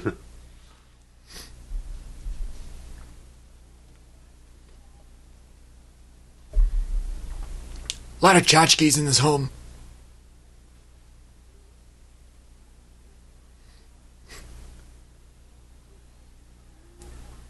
And that scene was also extended into deleted scenes, like, way longer. And that's his mother that he's killing. Because the lead scenes, there's actually, like, trick-or-treaters at the front door, and they're cutting between... you can find the sequence. It was actually kind of a brilliantly put-together sequence in the lead scenes, because they're cutting between these kids at the front door who knock at the front door to do trick-or-treating, but then they start doing the trick stuff, and they're smashing pumpkins, intercut with the slashing, intercut with the stuff mixing the bowl, which looks like blood on raspberry and stuff like that. Visually, it was very, very, very inspired. It's like, why didn't you put that in there? Or why did they make an extended cut of this one? I don't know. Just for more gore's sake.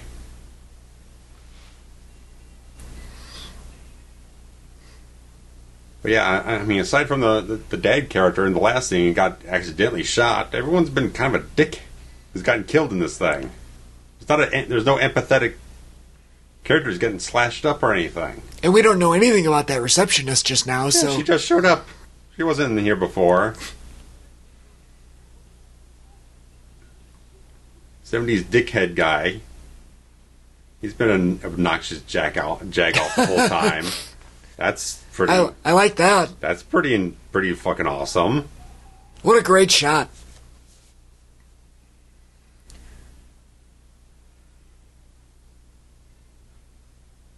The tongue on the record is awesome. So good.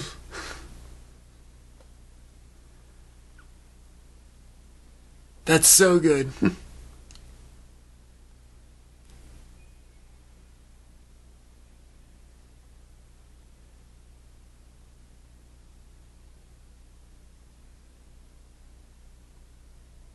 More Pepsi? Yeah, they must have put some money into it, man. There's no doubt.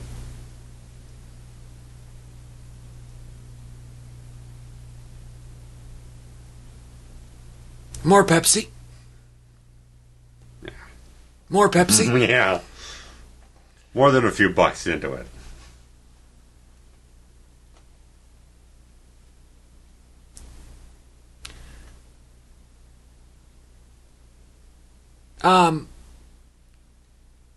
This drove me nuts when I was first watching it. Right there. So, not that, but on her phone, she has the caller ID listed as Lori, even though she's called her grandmother for the entirety of her life. On my phone, it's labeled Mom and Dad. And Grandma, if there is one, or whatever. She would not have changed. Maybe she got a new phone after the pudding and changed her contacts. Pudding. Why would she have her in there as Lori? That's so stupid. Right. Just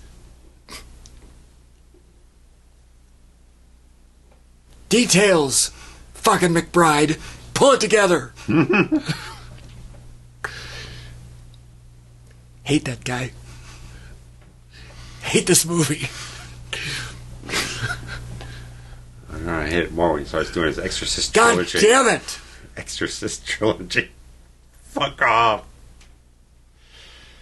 Rule of thumb is if William Peter Blatty is not writing your Exorcist movie, don't fucking make it, because it's going to be shit. What is this wallpaper? I know we joke about wallpaper a lot. This is terrible wallpaper. In a very modern home, too.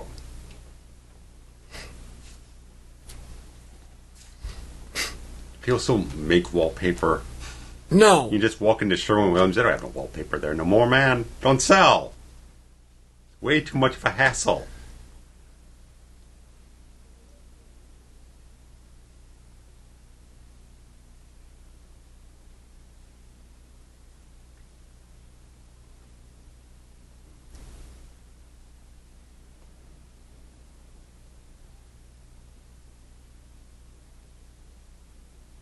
I don't even know where to buy wallpaper, now that I'm thinking about it.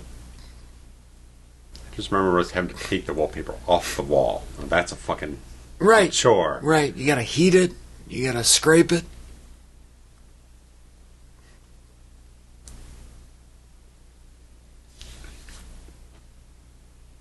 And this whole sequence just... They didn't know where the hell they were coming from with this whole nonsense.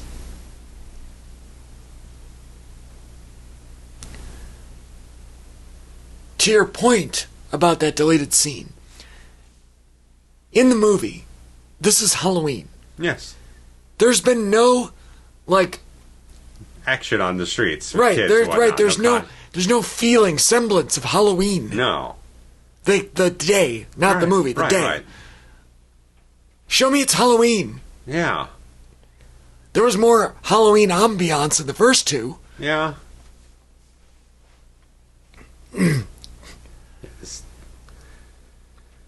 I don't know about this. That doesn't seem like Lori either. No. I mean, I was reading, when they got to a certain point in scripting or something like that, they concocted, 5 different endings to figure out how to end this thing. One of them was, Lori kills herself. She commits suicide. It's okay, well, they threw that one out, but they still left this half-hearted attempt of something in here for no reason.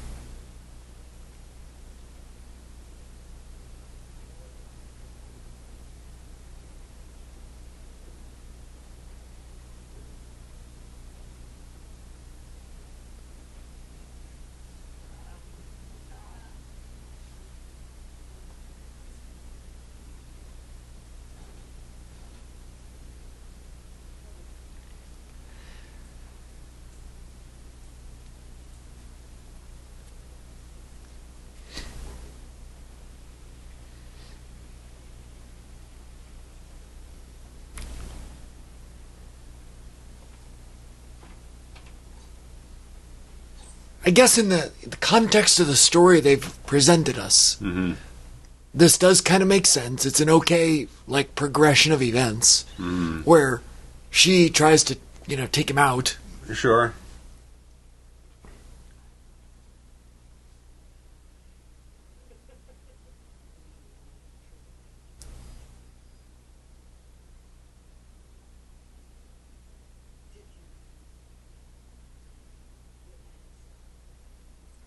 I'd like to remind everybody again that he didn't kill anybody. No. There was no... I do like that, though. Yeah. I love that he stabbed himself in the throat. Like, a pretty deep stab, one thing. That was a... And the walk in and it looks like she did it. Like, this scene is great. Yeah. Because, as the viewer, I was not expecting him to die right there. Right.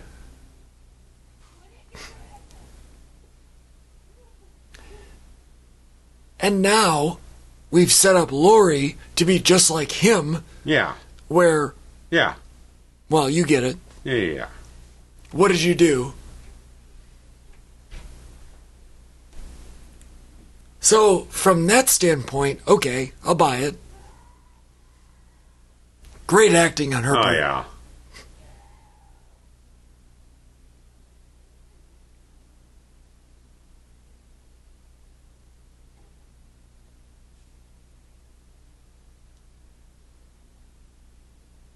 And we still have like 15 minutes left. Right, because... We've yet to have the actual showdown. You have to fulfill the promise of what you told people on the friggin' trailers. Mike Myers has, thus far, approximately 10 minutes of screen time. Thereabout.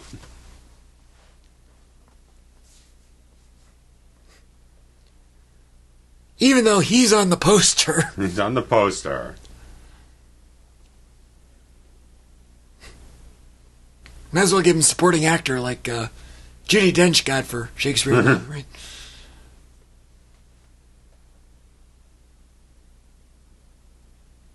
And it also complicates the whole thing. It's like, okay, when the marketing department gets a hold of the film, it's like, okay, well, we have to sell this as the final showdown between Lori and Michael, but you've given us like a 10-minute sequence at the end of the film to make any use out of any footage whatsoever to highlight that as a story. So when I was watching the trailers, I thought, like I said in the Kills commentary, it's like, it felt like it was going to be resurrection, like they're going to have the confrontation early on in the film, because you wouldn't think they'd be showing us the majority of the freaking climax of the film in the trailer. Right. As a general rule, you don't show me something from the last third of the movie in the trailer. Mm-hmm. So I thought their confrontation would be like 30, 40 minutes of the film at the longest. The midpoint, maybe. Maybe, something like that. At least an initial one. The marketing part was like, okay, we don't know what to do. We can't edit the Corey's story together as the trailer and then tell you it's the Michael Myers film. We can't. How you make a trailer out of that? I mean, there's someone who could, but it'd be a lot more complicated. It's easier for someone to go back and edit a trailer post-release when everyone's familiar with it. You're like, okay, I can see you putting that together, but it's like, for someone who knows nothing about what's going on in the film, you couldn't put together like 95% is Corey's story, then you have a little tag of Michael at the end of the film to sell it as Halloween and the Michael Myers conclusion. You couldn't do that. So if you got all these people going into the film expecting this part of the film to be like the major story part of it, then you go in just like I'm sitting there watching this as we are now on Peacock. I don't know what the fuck this has to do with anything. And at this point, do you even care? Probably not. I was like... I was just sitting there kind of baffled to a certain degree. It's like, okay, this stuff we're seeing now doesn't link up really with anything else we've seen in the rest of the film, because Michael really doesn't have any bearing on anything else. Like I said, you could remove Michael from Corey's plot line and not really have any effect on it. It really it's just there because it has to be there to sell it as a Halloween film. I I'd like to also bring up again the idea that Mike Myers has no reason to want to hurt Laurie. No. He shouldn't even know who she is. That's the same thing we've been saying all this time. I know, but we haven't brought it up yet. Right. Because, well, the two of them haven't been in frame for more than 5 seconds in the whole damn movie. Like, if he really wanted to kill her, he wouldn't have been hanging out in the sewer for 3 years. Right. He would have been stalking her around town. Right. I mean, end of Kill. The entire theme of Kills is him trying to get back to his home.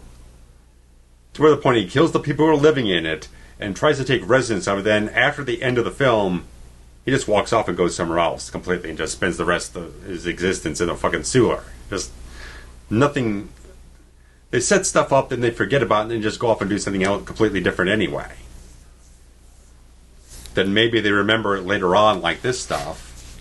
It's like, just for something that's pitched as being the final concluding chapter between these two characters, their story ends here. Definitively. It just like, he crafted a story that just has,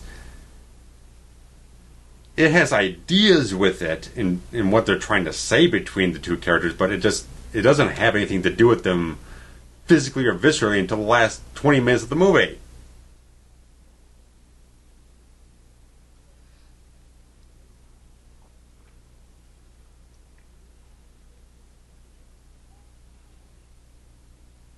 Ow! That would hurt so bad.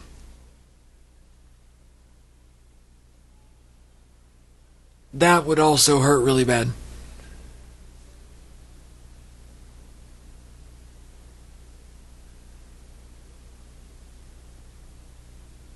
It comes down to, like, how could this ending not have been put on either of the two other films? Could have been the first one. Right. 2018. Yeah. Would have saved us all years of misery. Right.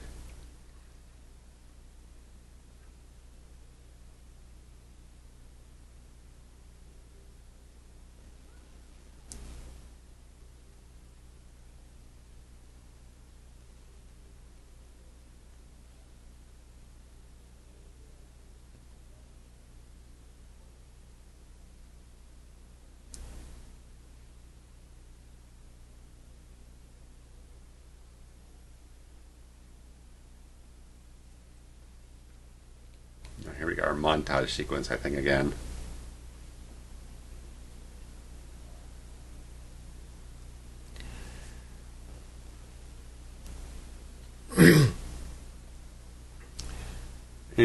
I just don't get it. It's also, I mean, when you compare it to the other supposed final confrontations, H2O, and then the 2018 film, The Fire and everything, it's not as... It just doesn't seem like it lives up to an anticipation.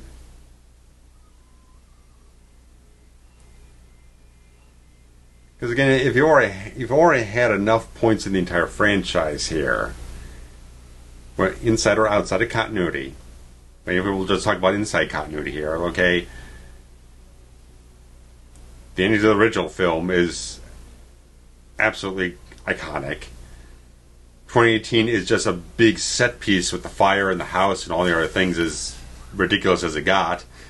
Set piece and scale wise, it was a big sort of climax of the film. Now it's just like, it just doesn't feel like, it just feels like an afterthought. And it's a very small sequence in a kitchen somewhere, and I don't know, once again, it just feels like we're doing it out of obligation because that's what's expected. The rest of the film is the thing filmmakers, I feel like, feels pretentious a lot of times when they say it. We're going to subvert expectations.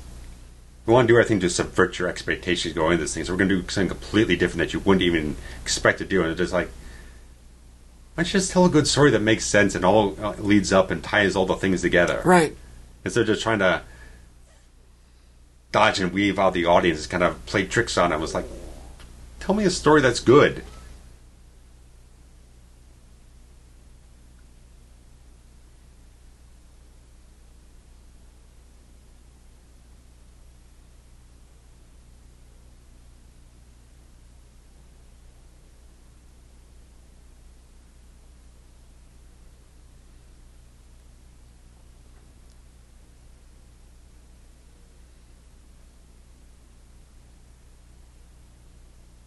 It looks great.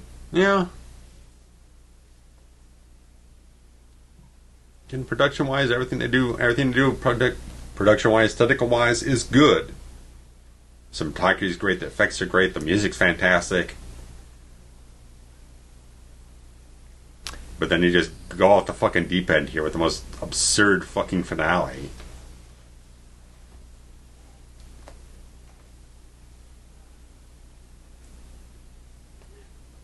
This is laughable. I can't. Again, Black Cowboy. This guy was the mind of rationale.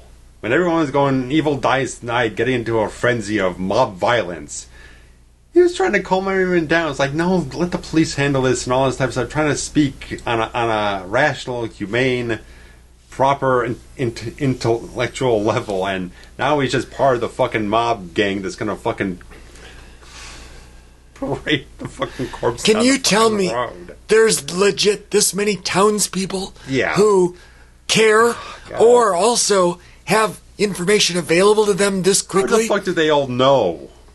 Did they call up everyone in the fucking town, let them know? It's like, what the fuck is this shit? Town crier? Like, what? That's the kid from the... Yeah.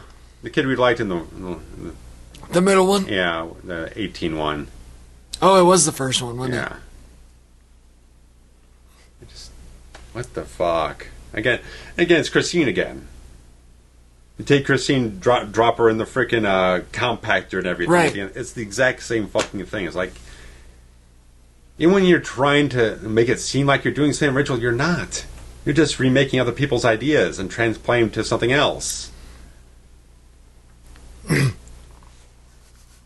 And you're doing it in the most absurd... I'm like, what the fuck? Like, 50 fucking people are here. No, more than that. 100 people or something. God knows. Everyone's come out in the middle of fucking night.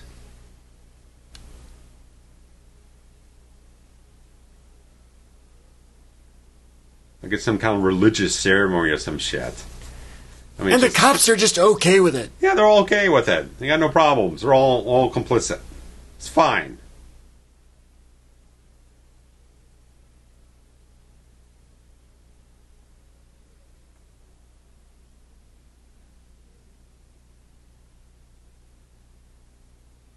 It is one of the most absurd endings to a movie I've ever seen. And they're still trying to perpetuate this idea that Michael's kind of infected the entire town with some sort of... I don't know.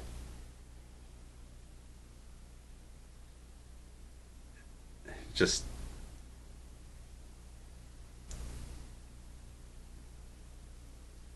They have these ideas, they just have no way to execute them where they're effective.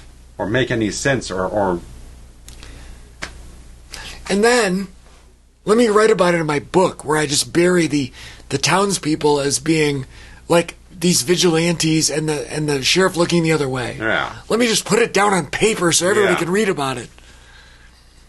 God, it's awful. Yeah. Another ending they were kind of thinking about is like, okay, Allison decides to join up with Corey and they go off on the road like it's natural born killers or some shit. It's like they came up with all these random fucking ideas that are just as bad as the stuff they went with. Yeah, none of those solutions are good or better. Or at least one of them sounded a little bit interesting. It's like, okay, Corey kind of steps into like the dark. He takes a step into the real dark side stuff, but then tries to pull himself back in almost a semi-redemption story. It's like he gets a little bit into it. It's like he gets turned away from her or something like that. He tries to switch himself back around or something. It would have been something interesting for his character instead of like... Because now it's like, you're not even thinking about Corey now. No, he's dead. Even the fact that he is dead is like it just doesn't feel like it matters now. And also Michael Myers again. Corey didn't matter now. But we needed him to awaken him out of the sewer, Nick.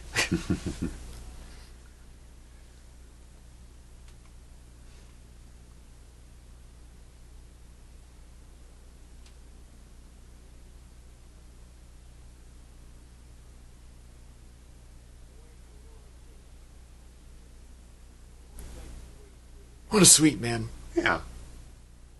Like I said before, I think these two have a sweet story and they don't do enough with it. Agreed.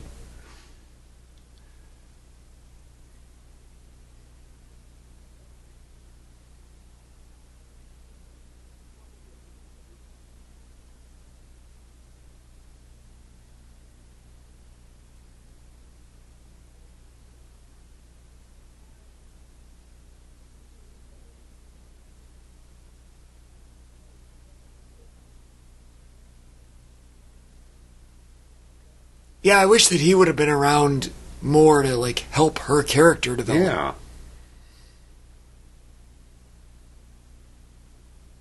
They've been threading it through since the first part of the trilogy, but I don't think they ever hit the stride for it.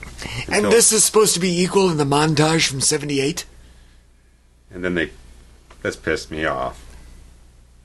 One of my favorite songs of all time, Don't Fear the Reaper. They throw this on at the end because it was playing on the radio when her and Annie were driving to the babysitting gig in the first film. Right. I mean, at least it's a callback, but... It's a callback. It just felt like, no, you haven't... For me, you haven't earned it because it's one of my favorite songs of all time. Leave me alone. And the fact that I had just done my video on The Frighteners, which used a cover of Don't Fear the Reaper at the end of that film, and it's a way fucking better film than this is.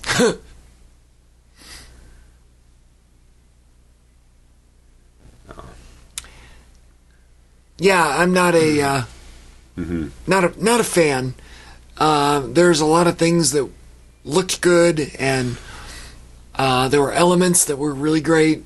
On the whole, though, it just doesn't work. No.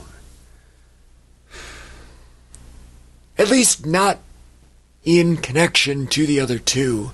Exactly. I mean, one, again... The three different films don't connect any thematic way, or a lot of things don't connect between characteristics of the performances and how people are written. Thematically, there's no connection between any of them.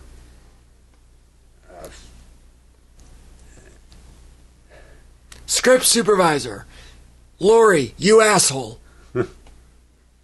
Well, the script supervisor is about... I know, continuity and continuity stuff. I know. On set and everything. Right, but still, she could be like, hey, this doesn't make sense. Anyway. But... Just saying. Yeah. She's not voiceless. Right. But, trying to find something different to say at this point in time. Yeah, we got nothing. It's not a whole lot. It just... What is a movement consultant? Never heard of that before. Dance choreographer, movement consultant. I guess that has to do with some of the dancing they were doing at the club or the I bar guess, or whatnot. But I don't know. How is a dance coordinator different than a movement consultant? I don't know. Somebody just got hired on to stand by the side and go, no, I think you should move like that. Yeah, I don't know. Rich Bologna is a great name.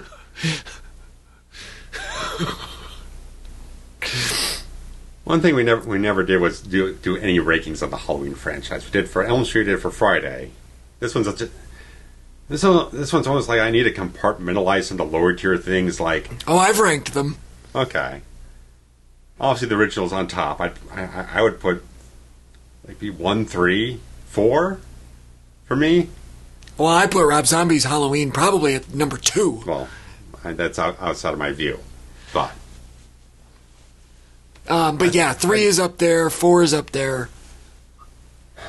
I'd put 6 Producers Cut up there because, I mean, mood, atmosphere, the way it's directed to a certain degree, and you put the story context of it, I think it's a lot has a lot to offer in terms of mood, atmosphere, some of the things in it. I think it just has a better tone than some of the other ones do. A little more handle on a consistent sensibility in the producer's cut. Right. After that, it gets a little dicey for me because there's a lot of things like each show is kind of okay, but it's very lopsided. It's very uneven. I don't get as much atmosphere out of it. Resurrection's fun, but you can't take it seriously. 5's just ridiculous. Right, all those it's ones. Ridiculous in a better way than the Kills is, because Kills is just trash. These 3 are. Well, Zombies 2 is my bottom. And then these 3 would be just above that. Yeah. And I know everybody loves Halloween 18, which doesn't make any sense to me, because it doesn't make any sense. I still have the Blu-ray I bought years ago. It's like, at least if I go back to listen to the commentary, I can at least sit down and watch it. It's at least watchable. It is watchable. It's not good. It's not all that good, but it's at least watchable to a degree. But Kills goes right off down to the depths of absurdity and just I can't, like I said before, I couldn't sit through the fucking thing. No. This one is just like, this one's not wholly bad, it's just the fact that you tried to create a story. You wanted to make a different film than what you made. It's like you had another idea you really wanted to go off of, and you're very excited about doing it, but then you got but you got to do a Halloween film first. You can't go off and do that. It's Freddy's Revenge. And yeah, just like you want to go off and do this Corey Cunningham story, but you had to do Halloween Ends instead, and you just like decided, well, we'll just make that and just tack on Michael Myers in a few sequences to make some kind of relevance to the franchise, and it just doesn't function at all. Well, I'm glad it's behind us. Yeah. We're done with it. Done with it. Thank you for putting up with us. Yes. We'll see you next time. Bye.